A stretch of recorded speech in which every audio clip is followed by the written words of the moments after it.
Dear friend, जैसा कि आप देख रहे हैं स्ट्रेंथ ऑफ मटेरियल और स्ट्रेंथ ऑफ मटेरियल का ये लेक्चर नंबर 32 है और जिसमें आज हम बात करने वाले हैं नंबर ऑफ इलास्टिक कांस्टेंट। ठीक है, नंबर ऑफ इलास्टिक कांस्टेंट के बारे में बात करने वाले हैं। तो मैं यहाँ पर इलास्टिक कांस्टेंट कितने नंबर के होते हैं वो चीजें मैं आपको यहाँ पर आइडिया दे देता हूँ। जैसे पहला पॉइंट यहाँ पर लिख सकते हैं, पहला कि number of elastic constant, number of elastic constant required to define a homogeneous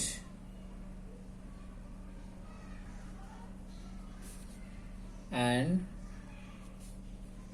isotropic, ध्यान देना, होमोजीनियस एंड आइसोट्रॉपिक मटेरियल का जो इलास्टिक कांस्टेंट होता है वो कितना होता है। जो होमोजीनियस और आइसोट्रॉपिक अगर मटेरियल है, होमोजीनियस एंड आइसोट्रॉपिक, इसके बारे में मैं बता चुका हूं कि होमोजीनियस क्या होता है, आइसोट्रॉपिक क्या होता है। अगर नहीं जानते हैं तो मेरे इसके प्रीवियस वाले वीडियोज देखिए, उसमें मैंने हर मटेरियल के बारे में पॉइंट एक्सप्लेन करके बताए हैं। ठीक है, तो अगर इस टाइप के अगर मटेरियल हैं तो नंबर ऑफ इलास्टिक कांस्टेंट जो होंगे इसमें वो होंगे 2। ठीक है, ये क्वेश्चन पूछे जाते हैं, ईएससी के एमसीक्यू जो क्वेश्चंस होते हैं उसमें पूछे जाते हैं। तो ये चीजें पॉइंट ध्यान में रखेंगे कि number of elastic constant required to define a homogeneous and isotropic material is 0.2। ठीक है, 2 है। ठीक है, वैसे दूसरा पॉइंट अगर मैं बताऊं, number of elastic constant, number of elastic constant required to define,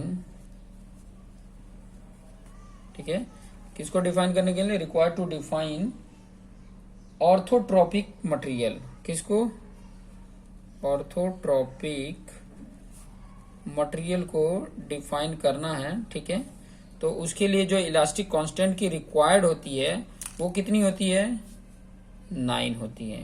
ठीक है, ये याद रखेंगे कि ऑर्थोट्रोपिक अगर जो मटेरियल है तो उसको, ऑर्थोट्रोपिक मटेरियल है तो उसकी डिफाइन करने के लिए जो रिक्वायरमेंट होती है, अगर उसकी बात करें रिक्वायरमेंट की कि इलास्टिक कांस्टेंट कितने रिक्वायरमेंट होंगे। अब इलास्टिक कांस्टेंट आपको पता ही है कि देखो म्यू होता है, कैपिटल ई होता है, जी होता है, के होता है, और भी बहुत सारे ऐसे इलास्टिक कांस्टेंट हैं। ठीक है, तो यहां पर कितनी जरूरत पड़ेगी, 9 जरूरत पड़ेगी।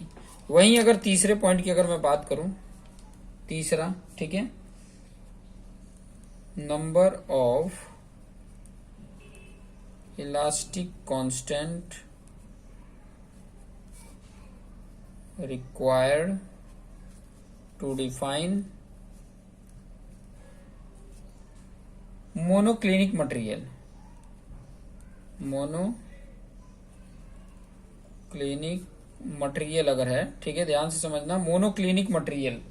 ठीक है, तो उसके लिए जो कांस्टेंट की जरूरत होती है वो कितनी होती है, वो होती है 13। ठीक है, होमोजेनियस आइसोट्रोपिक अगर मटेरियल है तो उसके लिए 2 इलास्टिक कांस्टेंट में उसका काम हो जाता है। वहीं अगर number of elastic constant required to define orthotropic material 9, और मोनोक्लोनिक मटेरियल के लिए जो डिफाइन करने के लिए जो इलास्टिक कांस्टेंट की जरूरत है वो क्या है, 13 है। ठीक है, नेक्स्ट फोर्थ पॉइंट की अगर मैं बात करूं, फोर्थ पॉइंट भी देख लो। Fourth point, number of elastic constant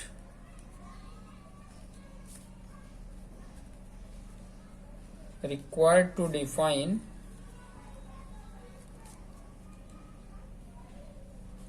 allotropic. ठीक है, एलोट्रॉपिक अगर मटेरियल है, ठीक है, एलोट्रॉपिक अगर मटेरियल है तो उसके लिए कितना नंबर ऑफ इलास्टिक कांस्टेंट की रिक्वायरमेंट होगी, तो वो चीजें यहाँ पे बता देता हूं मैं, 21 की। ठीक है, 21 नंबर ऑफ इलास्टिक कांस्टेंट की जरूरत पड़ेगी इसको डिफाइन करने के लिए। पॉइंट समझ में आ गया होगा, ठीक है। एलियोट्रॉपिक, ये एलियोट्रॉपिक है ना, ये जो आपका एन आइसोट्रॉपिक मटेरियल जो है ना, उसमें 81 होते हैं जो फर्दर क्या होते हैं, फर्दर रिड्यूस होके यहाँ पे एलियोट्रॉपिक मटेरियल में कन्वर्ट हो जाते हैं, जिसके लिए जरूरत पड़ती है इलास्टिक कांस्टेंट की। नंबर ऑफ इलास्टिक कांस्टेंट 21 की जरूरत पड़ती है। तो यहाँ पे पांचवा भी देख सकते हैं कि नंबर और कई जगह पे तो एन आइसोट्रॉपिक मटेरियल का भी 21 लिख देते हैं। तो जैसा ऑप्शन रहेगा उस हिसाब से आपने मैनेज कर लेना है, ठीक है। तो number of elastic constant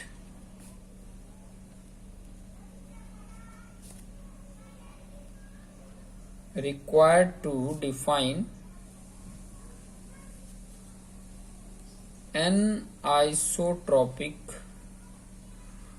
material, ठीक है। और उसके लिए कितना जरूरत होता है, 81 का। अगर रेड पेन से लिख लेते हैं, सब रेड पेन से लिखा तो इसको भी लिख लेते हैं, ठीक है। तो ये पॉइंट है नंबर ऑफ इलास्टिक कांस्टेंट का, ये याद रख लेंगे, ठीक है। इसको जितना हो सके उतना याद कर लेंगे तो बेटर रहेगा कि होमोजेनियस और आइसोट्रोपिक मटेरियल के लिए 02, मटेरियल के सिर्फ नाम या ऑर्थोट्रोपिक के लिए 9, मोनोक्लिनिक मटेरियल के लिए 13, एलियोट्रोपिक मटेरियल के लिए 21, एनाइसोट्रोपिक मटेरियल के लिए 81। अभी मैं अगर आपको यहाँ पर बताऊं कि जो ऑर्थोट्रोपिक मटेरियल होता है वुड, अभी वुड की अगर मैं एग्जाम्पल की बात करूं, यहाँ पे एग्जाम्पल में वुड है, ठीक है, वुड है। वुड वो भी जो लेयर बाय लेयर लगे रहते हैं, जैसे आप प्लाईवुड देख सकते हैं, प्लाईवुड जो होता है लेयर बाय लेयर लगे रहते हैं ना, तो वो जो मटेरियल होते हैं वो ऑर्थोट्रोपिक मटेरियल होते हैं, जिसके डिफाइन करने के लिए 9 इलास्टिक कांस्टेंट की रिक्वायरमेंट होती है, ठीक है। तो ये पॉइंट आपको आशा करता हूँ अच्छे से समझ में आ गया होगा, ठीक है। तो जब भी ऐसे क्वेश्चंस आते हैं एमसीक्यू क्वेश्चन, मैं एमसीक्यू क्वेश्चन देखो, ये पहला चैप्टर मेरा ओवर हो रहा है, ठीक है। ये मेरा पहला चैप्टर का लास्ट वीडियो है। वैसे लास्ट कह नहीं सकते, और भी बहुत सारे इससे रिलेटेड क्वेश्चन जो हैं वो मैं आपके सामने लेकर आऊंगा, कि ताकि आपको आइडिया मिल जाए कि ऐसे ऐसे टाइप के अगर क्वेश्चन होते हैं तो कैसे उनको फेस आउट किया जाए, कैसे। क्योंकि देखो मैंने ये जितना है अभी, ये 32 नंबर का लेक्चर है। अगर 32 टोटल आपने लेक्चर देख लिए हैं तो आपके लिए जो मैं क्वेश्चन लेके आने वाला हूँ वो बिल्कुल एकदम आसान रहेगा। बिल्कुल मैं देखो क्वेश्चन भी कराऊंगा तो आपको आइडिया मिल जाएगा कि देखो इस तरीके के क्वेश्चन आते हैं। तो ये सारी चीजें मैंने ऑलरेडी बता चुका हूँ, तो वो चीजें अगर याद है तो आपके लिए ये आसान लगेगा, ठीक है। तो देखते रहिए और अपने आप को बेस्ट बनाते रहिए। ये शायद छोटा ही वीडियो है, और प्रयास करूंगा कि आगे जो नेक्स्ट चैप्टर स्टार्ट करूंगा, शियर फोर्स और बेंडिंग मोमेंट, ठीक है। शियर फोर्स और एसएफडी और बीएमडी, मतलब शियर फोर्स डायग्राम और बेंडिंग मोमेंट डायग्राम, ये स्टार्ट करने वाला हूँ नेक्स्ट। तो आप देखते रहिए, और वीडियो अच्छा लगे तो आप शेयर करिए, अपने दोस्तों मित्रों को शेयर करिए, कि ताकि वो भी इसका बेनिफिट ले सकें। तो देखते रहिए। Thank you for watching this video.